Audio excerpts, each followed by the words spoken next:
Hi everyone. ఈరోజు మేము car వాష్కి వచ్చాము. మీరు కూడా చూసేయండి కార్ వాష్ ఎలా చేస్తారో. ఫస్ట్ అయితే కార్ని కార్ వాష్ మోడ్లో పెట్టుకోవాలి. ఎక్స్ట్రా కనిపిస్తున్న ట్రాక్లో మన కార్ వీల్ని సెట్ చేయాలి. ముందు కార్ని చూడండి ఎలా వాష్ చేస్తున్నారు. నెక్స్ట్ అయితే ఆ కనిపిస్తున్న 4 స్టెప్స్లో ఒక్కో స్టేజ్లో ఒక్కో లైట్ ఆన్ అవుతుంది. ఆ స్టెప్స్ అన్ని చేయాలి. నెక్స్ట్ మన కార్ మీద సోప్ వాటర్ స్ప్రే చేస్తున్నారు.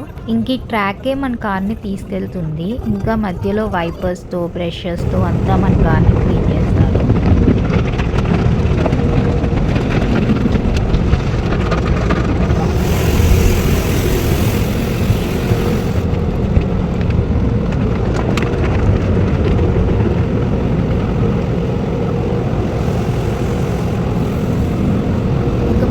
ఈ వాటర్ అంతా అబ్జర్వ్ చేస్తారు. చూడండి వాటర్ ఎలా అబ్జర్వ్ చేస్తున్నారు. ఇంకా బయటకు వచ్చాక కార్ వీల్స్ ని కూడా క్లీన్ చేస్తారు. కావాలంటే ఇంటీరియర్ ని కూడా క్లీన్ చేయించుకోవచ్చు. చాలా ఫాస్ట్ గా క్లీన్ అయితే చేసేస్తున్నారు.